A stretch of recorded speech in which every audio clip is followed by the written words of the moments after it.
How old are you this year? 45. Have you ever been married? Never married. Never been in a relationship either? That's right. So, you're still a virgin? Yes. What kind of conditions are you looking for now? The dowry has to be paid in full, 688,000 yuan. 688,000?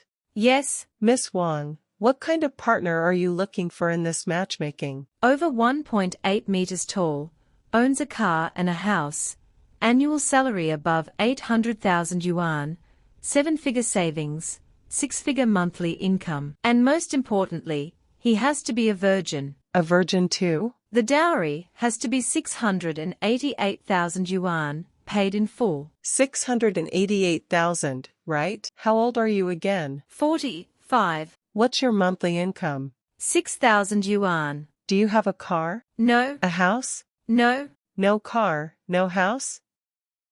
Right. What industry do you work in? Entertainment. No offense, Miss Huang, but aren't your standards a bit too high? I am very confident, and these are my conditions. Have you ever been married? Never married, never dated. Really? Really, if the dowry is met, I'm willing to have 3 kids with him. 3 kids? Yes, that's why I want a virgin. So, you're a virgin too? Yes. Oh, no wonder you're looking for a virgin. Exactly. What are you going to do with this 688,000 yuan dowry? Build a house for my parents back in my hometown. Do you realize, Miss Huang, that 688,000 yuan is like 8 years of your income without eating or drinking? I don't care. These are my conditions. I want a dowry of 688,000 yuan. Look, you don't have a car or a house, your income is low, and you're not young anymore. You think you're some kind of fairy princess? In the matchmaking market, you're the one left behind. You can't even compete with a 25-year-old factory girl. I don't care. These are my conditions because I'm confident and beautiful. You're very confident. I don't want a playboy. I want someone rich and sincere. Can the 688,000 yuan dowry be negotiated? If he's handsome, it can be lower. 500,000 is fine. If he's even more handsome, 300,000 works too. It's about the person, not just looks. I think you're super confident, like, mysteriously confident. I've always been confident. Confidence is good, but too much confidence isn't. With my conditions, I'm not afraid of going anywhere. Tons of people would chase me. Marriage is about compatibility, shared values and good character are enough. But how can there be happiness without money? I don't want to suffer. If you find someone like that, what's he getting out of it? I'm confident, and I'm a virgin. Nowadays, isn't it common for older men to pair with young girls? You're killing me with this. Wake up, okay? That's the stuff of TV dramas. In the real world, rich older guys or guys with demolition money go for girls in their early 20s. Why not find an older guy? I don't want an old man. I want a young guy. I just want someone to rely on. Is that wrong? At your age, you should be looking for a 55-year-old bald guy. I don't want an old man. I want a virgin. I just have high standards. Give me a month, and I'll show you. At your age, are you short of women? Fine, I'll be waiting. In this clip, a woman recounts a 45-year-old demanding a massive dowry and a tall, rich, virgin man with a car and house, while offering only her confidence and virginity, earning peanuts. Men, you've seen this pipe dream. She wants you to bankroll her fantasy while bringing nothing but ego. Why waste your money on someone who can't compete with younger women? Think that's nuts? The next clip's a lonely breakdown. These past few days, every time I think about how I'm already 38 and still not married, no kids, not even a boyfriend, I don't even feel like having fun anymore. The life I used to dream about is exactly the life I'm living now. No responsibilities, free to travel and play around. But I never imagined that when I actually got this life, completely free, doing whatever I want with no one to control me, it would feel so empty. When I was younger I didn't want to admit it, but at this age I really feel how important a family, a spouse and a child are. Without them your life has no anchor. No matter how well you live on your own, you're like a floating weed, rootless. When you get sick, there's no one to hand you a glass of water, no one to call 120. No one would even notice if you fainted on the floor. Honestly, I don't know where my life is headed anymore. How am I supposed to live out the next few decades? In this clip, a 38-year-old woman cries over her single, childless life, saying her dream of freedom feels hollow without a family, leaving her directionless. Men, you've heard this whining. She passed you up for years, now expects you to fix her emptiness. Why be her lifeline when she's already adrift? Ready for a cold jab? The next video is a sharp one. Nowadays, a lot of men can't find wives, and people seem to think it's because there are more men than women. But with so many older single women out there, why are men still struggling to get married? Why do so many women choose to stay single rather than marry? Isn't it said that an imbalance of more men than women creates all these bachelors? Actually, the main reason there are so many bachelors is that most of these guys are just average looks, average family background, and no stable job. The core issue is that they're ordinary and lack the ability to provide for a family. First, their parents can't help them out. Second, they themselves lack capability. They don't have the charm to attract women.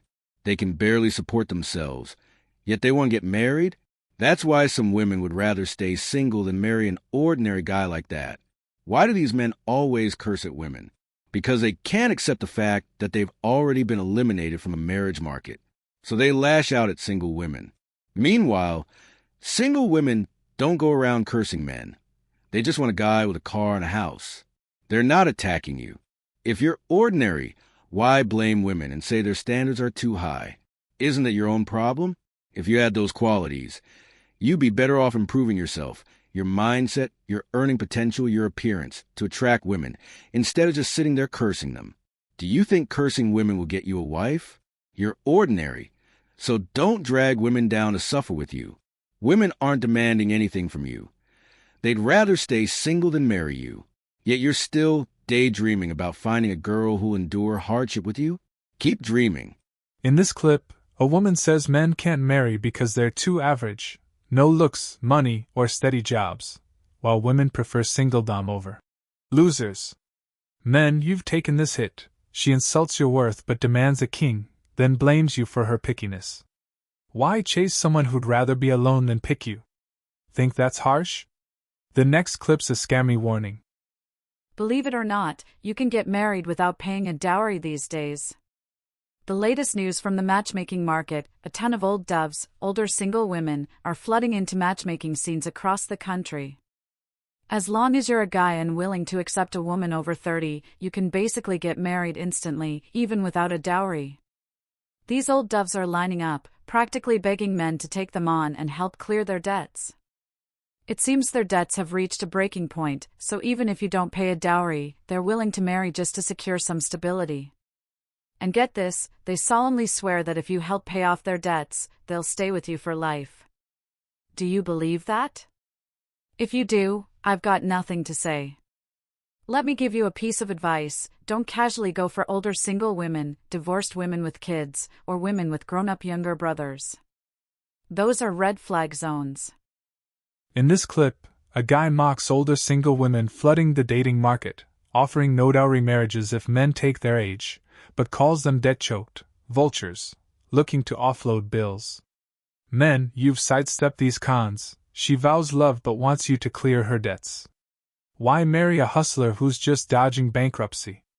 Brace for a spoiled brat. The next video's a doozy. I'm a girl, so guys should be the ones chasing me. When guys interact with me, they need to take the initiative.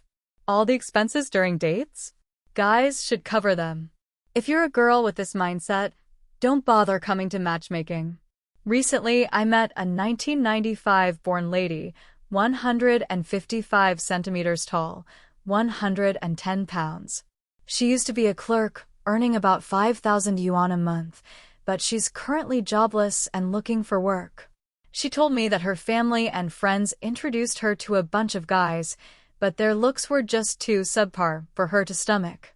2 guys were decent looking, so she gave them a chance for a while. One of them was pretty proactive and we got along well, but he was only 170 centimeters tall.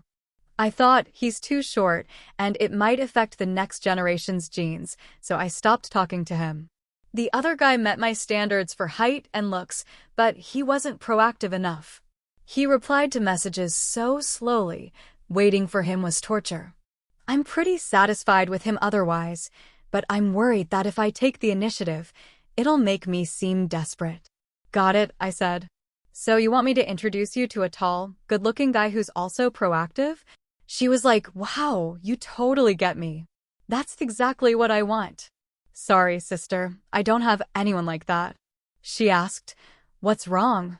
Are my standards too high? Just a guy over 175 centimeters who's decent looking. Then she said, if a guy isn't at least 175 centimeters, isn't he basically half disabled? I couldn't hold back after hearing that. I said, you're 155 centimeters yourself. Doesn't that affect the next generation too? A 170 centimeters girl might say 175 centimeters is enough, but you're out here being picky. You're the one who likes the guy first, yet you expect a handsome guy to chase you? You think handsome guys haven't seen other women. And what's this about you losing value if you take the initiative? But it's fine for guys to do it. After dealing with single people for a while, you realize some people stay single into their older years for a reason. You don't have the looks, you can't provide emotional value, you can't even find a job that's close to home, low effort, and high paying. Finding a partner? Good luck with that. Single folks who want to find someone, hit me up. In this clip, a woman matchmaker slams a 25-year-old who demands tall, handsome men to chase her and pay for dates, while rejecting decent guys for being too short. Men, you've dealt with this arrogance. She expects you to beg while she gripes about your height. Why grovel for a princess who calls you defective? Think that's wild? The next clip's a brutal takedown. Looking for an older woman is like signing up to serve an ancestor. There's no such thing as a high-quality older single woman. Truly high-quality women don't let themselves stay single into their later years. Older single women at their core lack wisdom and capability. They just want to enjoy a man's efforts without fulfilling their own responsibilities. If you marry an older woman, she'll expect you to go broke just to bring this ancestor home. Her demands are outrageously high, and she'll try to control and belittle you. If you run into one of those shady old doves looking to clear debts, she'll take a hefty dowry, then make your life miserable with fights and chaos before divorcing you and legally taking your hard-earned money. The older a woman gets, the less genuine emotion she has. With later partners, it's all about taking and scheming. The best path for a man is to find someone young. Young women still have emotions and are willing to work hard with you to build a good life. Older women, they're devoid of emotion, only thinking about scheming and taking. In this clip, a guy trashes older single women as greedy ancestors, demanding sky-high dowries and dominance while offering no love, unlike younger women who share the grind. Men, you've met these bloodsuckers. They want your savings to prop them up, not build a future. Why would someone who'd rather control you than care? Ready for a big picture? The next video is a deep cut. Why are there so many bachelors in villages, but so many single women in cities? Ever thought about it, friends? This is actually a human nature issue, and I'm going to dive into it today. Might sound a bit unconventional, haha. Historically, women have always been drawn to stronger options, meaning they aim to marry into wealthy, powerful, or influential families. So many women wanted to move to cities to find a good family. In ancient times, wealthy city households could have multiple wives and concubines, while village guys struggled to find a wife. Fast forward to modern times, young women still want to move to cities to find a good family, leaving village guys unable to find wives. The only difference now is that wealthy families' sons can't have multiple wives anymore, they're limited to one. Naturally, this leads to a lot of women in cities who can't find their wealthy match and end up single. Of course, in today's world, there are many independent women who don't rely on men. Some are even more capable and wealthier than men. Think 30-something women with cars, houses, and million-yuan salaries. But the problem is, these elite independent women usually want a man who's on their level. Meanwhile, men at that level often prefer younger, prettier women, which creates more single women. There's another perspective too, from economist Xue Xiaofeng's lectures. He says marriage is an economic issue like competing for land, money, or property. Marriage is a competition for reproductive resources. Biologically, successful men would naturally claim more reproductive resources, leading to polygamy. But in modern society, most countries enforce monogamy, which is essentially a purchase limit policy for successful men and a protection for ordinary men. Understand? Xue says this policy both limits successful men and protects ordinary ones, but it also restricts some women's choices. For many women, if given two options, marrying an ordinary man or sharing a successful man with other women, many would pick the latter. But under monogamy, that second option is off the table or relegated to the shadows, leading to more women staying single. That's Xue's take. Let me add one more thing. Realistically, most policies are designed to regulate ordinary people. The wealthy elite always find ways to skirt those rules, no matter the era. What do you think, friends?